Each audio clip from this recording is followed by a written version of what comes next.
Hello my dear competitive aspirants, welcome to Kishender Rao online classes. So ఈరోజు మరొక interesting టాపిక్తో మీ ముందుకు రావడం జరిగిందండి. కర్బన రసాయన శాస్త్రం అతి ముఖ్యమైనటువంటి టాపిక్ అండి, అతి ఇంట్రెస్టింగ్ అయినటువంటి టాపిక్ అండి. ఈ టాపిక్లో చాలా ముఖ్యమైనటువంటి కాన్సెప్ట్స్, ఎగ్జామినేషన్ బిట్స్ సార్, కంప్లీట్గా థియరీ రిలేటెడ్ టాపిక్ ఉంటుందండి. కంప్లీట్గా ఈ టాపిక్ అంతా కూడా థియరీ ఓరియంటెడ్లోనే ముందుకు వెళ్ళిపోతుంటుంది. కాబట్టి ప్రతి ఆస్పిరెంట్ కూడా గమనించండి సార్. కర్బన రసాయన శాస్త్రం, అసలు కర్బన రసాయన శాస్త్రము అంటే ఏంటి? ఈ కర్బన మూలకానికి ఎందుకు ప్రత్యేకమైన రసాయన శాస్త్రంగా గుర్తించడం జరిగింది? ఈ కర్బన రసాయన శాస్త్రంలో ఉండేటువంటి ధర్మాలేంటి? మరి కర్బన పరమాణు ఎందుకు రూపాంతరం చెందుతుంది? ఇది రూపాంతరం చెందడానికి గల కారణాలేంటి? ఇది రూపాంతరం వల్ల జరిగేటువంటి లక్షణాలేంటి? ఈ రూపాంతరం వల్ల కలిగేటువంటి విధానం ఏంటి? మరి కర్బన రసాయన శాస్త్రంలో ఉండే మూలక రసాయనిక ధర్మాలేంటి? వాటి యొక్క విధానం ఏంటో కూడా మనం గుర్తించాల్సినటువంటి అవసరం ఉందండి.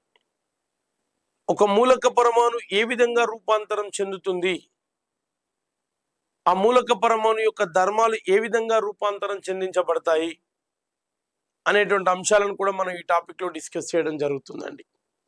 కర్బన రసాయన శాస్త్రం సార్ ఏంటి? కర్బన రసాయన శాస్త్రం అంటే ముఖ్యంగా కర్బన రసాయన శాస్త్రంలో కార్బన్ అనేటువంటి మూలకమే ముఖ్యంగా ఉంటుంది సార్. మనకు కార్బన్ అనేటువంటి మూలకం, దీన్ని సాంకేతిక పరంగా సి అనేటువంటి సింబల్తో రిప్రజెంట్ చేయడం జరుగుతుంది సార్. కర్బన పరమాణు యొక్క పరమాణు సంఖ్య సార్, దీని పరమాణు సంఖ్య 6గా ఉంటుంది. దీని పరమాణు ద్రవ్యరాశి 12 సార్. ఇది ఒక అలోహ సమ్మేళనం సార్. ఇది ఒక అలోహ సమ్మేళనం, అలోహ స్వభావం కల మూలకం, అలోహ స్వభావం గల మూలకం, అలోహ స్వభావం కల మూలకం గుర్తుంచుకోండి సార్. దీని ఎలక్ట్రాన్ విన్యాస పరంగా చూస్తే 1s2 2s2 2p2 అని చెప్పొచ్చు సార్. కర్బన పరమాణు యొక్క ఎలక్ట్రాన్ విన్యాస పరంగా చూస్తే 2+2 4 4+2 6 అండి.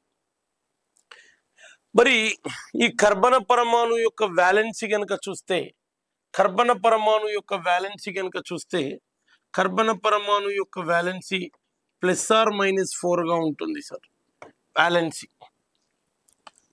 మరి కర్బన పరమాణువుని కనుక గమనించినట్లయితే ఒకేసారి 4 బంధాలను ఏర్పరచగలుగుతుంది సార్. ఒకేసారి ఈ కర్బన పరమాణు 4 బంధాలను ఏర్పరచగలుగుతుంది. ఇది ఖచ్చితంగా స్థిరమైనటువంటి 4 బంధాలను ఒకేసారి ఏర్పరచగలిగే సమ్మేళనం సార్. అంటే హైడ్రోజన్ హైడ్రోజన్ హైడ్రోజన్ అని 4 బంధాలను ఒకేసారి స్థిరీకృతంగా ఏర్పరచగలిగే సమ్మేళనం సార్. మరి ఇది ఒకేసారి 4 బంధాలను ఏర్పరచగలిగేటువంటి మూలకం ఆవర్తన పట్టికలో లేదు సార్. ఇది ఆవర్తన పట్టికలోని మూలకం సార్. కార్బన్ కుటుంబానికి చెందినటువంటి మూలకం sir. Hydrogen, helium, lithium, beryllium, boron తర్వాత ఉన్నటువంటి మూలకం కర్బన మూలకం సార్. ఇది 4th A గ్రూపుకు చెందినటువంటి మూలకం సార్. ఇది 4th A గ్రూపుకు చెందినటువంటి మూలకం sir. It is very very important, గుర్తుపెట్టుకోండి సార్. 4th A గ్రూపుకు చెందినటువంటి మూలకం సార్. ఆవర్తన పట్టికలో 4th A గ్రూపుకు చెందినటువంటి మూలకం. దీని పరమాణు సంఖ్య 6, పరమాణు ద్రవ్యరాశి 12 ఉంటుంది. గుర్తుంచుకోండి sir, very very important sir. మరి ఇంకా దీని లక్షణం